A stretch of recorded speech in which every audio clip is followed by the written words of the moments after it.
মাগরিবের নামাজের পরে ছোট্ট একটি দোয়া 7 বার পাঠ করবেন। নবীজি বলেন 70টি বিপদ থেকে আল্লাহ পাক তাকে হেফাজত করবে এবং এই 70টি বিপদের মধ্যে সবচেয়ে ছোট্ট বিপদ হলো আল্লাহ পাক তাকে দারিদ্রতা থেকে মুক্তি দান করবেন। আপনি কল্পনা করতে পারেন 70টি বিপদের মধ্যে যদি ছোট্ট বিপদ হয় দারিদ্রতা, তাহলে বড় বড় বিপদ কি হতে পারে। আমি এই হাদিসটা পড়ে অবাক হয়েছি। নবীজি সাল্লাল্লাহু আলাইহি ওয়াসাল্লাম বলেন, তিরমিজি শরীফের 3601 নম্বর হাদিসের মধ্যে আল্লাহ রাসূল সাল্লাল্লাহু আলাইহি ওয়াসাল্লাম বর্ণনা করেন, নবীজি সাল্লাল্লাহু আলাইহি ওয়াসাল্লাম বলেন 70টি বিপদ থেকে আল্লাহ পাক তাকে হেফাজত করবে এবং সবচেয়ে ছোট্ট বিপদ হলো তাকে দারিদ্রতা। আমরা কিন্তু দারিদ্রতাকেই সবচেয়ে বড় বিপদ মনে করি, অথচ নবীজি বলতেন না, এই 70টি বিপদের মধ্যে যত বিপদ আছে সবচেয়ে ছোট্ট বিপদ হলো দারিদ্রতা। বাদ বাকি 69টি বিপদ কত বড় বড় হতে পারে একটু কল্পনা করেন আপনি।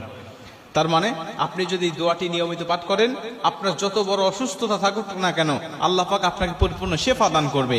আপনি যদি এই দোয়াটা পাঠ করেন, আপনি যত বড় বিপদের মধ্যে থাকেন না কেন, আপনার দেওয়ালে পিঠ থেকে গেছে কোনো সমস্যা নেই, আল্লাহ পাক এই কঠিন বিপদ থেকেও আপনাকে হেফাজত করবে। আপনি যত বড় দুশ্চিন্তার ডিপ্রেশনের মধ্যে থাকেন না কেন, এই দোয়াটি যদি আপনি নিয়মিত পাঠ করেন, আল্লাহ কঠিন কঠিন দুশ্চিন্তার ডিপ্রেশন থেকেও আল্লাহ পাক আপনাকে সম্পূর্ণ হেফাজত করবে। হাদিসটি হযরত আবু হুরায়রা রাদিয়াল্লাহু তাআলা আনহু বর্ণনা করেছেন। তিনি বলেন, নবীজি সাল্লাল্লাহু আলাইহি ওয়াসাল্লাম বলেন, তোমরা লা হাওলা ওয়ালা কুওয়াতা ইল্লা বিল্লাহ এটুকু সবচেয়ে বেশি বেশি পাঠ করো। কেন? এটা হলো জান্নাতের রত্ন ভান্ডার। এই লা হাওলা ওয়ালা কুওয়াতা ইল্লা বিল্লাহ এটা হলো জান্নাতের রত্ন ভান্ডার। যদি কোনো ব্যক্তি এই দোয়াটি বেশি বেশি পাঠ করে, তাকে জান্নাতের রত্ন ভান্ডার দান করা হবে। কল্পনা করতে পারেন, জান্নাতের রত্ন ভান্ডারের মালিক যদি আপনি হয়ে যান, তাহলে দুনিয়াতে আপনার কিসের সমস্যা, কিসের দুঃখ, কিসের ব্যথা, কিসের বেদনা?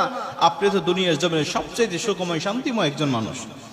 নবীজি বলেন হাদিসের শেষে, এই ব্যক্তি যদি লা হাওলা ওয়ালা কুওয়াতা ইল্লা বিল্লাহ বলার পাশাপাশি যদি আরেকটু যোগ করে বাড়িয়ে দেয়, লা হাওলা ওয়ালা কুওয়াতা ইল্লা বিল্লাহ ওয়ালা মানজা মিনাল্লাহি ইল্লা ইলাইহি, রাসূল সাল্লাল্লাহু আলাইহি ওয়াসাল্লাম বলেন লা হাওলা ওয়ালা কুওয়াতা ইল্লা বিল্লাহর পাশাপাশি ওয়ালা মানজা মিনাল্লাহি ইল্লা ইলাইহি এটুকু যোগ করে যদি কোনো মানুষ তেলাওয়াত করতে পারে, আমল করতে পারে, পাঠ করতে পারে, আল্লাহ পাক তাকে কঠিন কঠিন 70টি বিপদ থেকে তাকে হেফাজত করবে।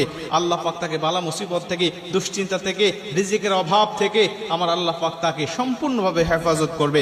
আপনি যত বড় সুস্থ হয়েছেন, ডাক্তারের কাছে ধর্ণা দিয়েছেন, কত চিকিৎসার জন্য আপনি হন্য হয়ে খুঁজতেছেন, কোনোভাবেই আপনার সুস্থতা মিলতেছে না, শেফা গ্রহণ করতে পারতেছেন না। আমি বলি, আপনি ফজরের নামাজের পরে, মাগরিবের নামাজের পরে অথবা 5 ওয়াক্ত নামাজের পরেই যখনই সুযোগ হবে, যখনই মনে হবে, তখনই আপনি এই দোয়াটা পাঠ করতে থাকেন। একাধিকবার পড়েন, 5 বার, 7 বার, 10 বার, 100 বার পর্যন্ত আপনি তেলাওয়াত করতে থাকেন। ইনশাআল্লাহ আল্লাহর উপরে তাওয়াক্কুল রেখে যদি আপনি এই আমলটা করতে পারেন, আমার আল্লাহ অবশ্যই আপনাকে শেফা দান করবে। আমার আল্লাহ অবশ্যই আপনাকে সমস্ত বালা মুসিবত থেকে হেফাজত করবে। 70টি বিপদ থেকে আল্লাহ পাক আপনাকে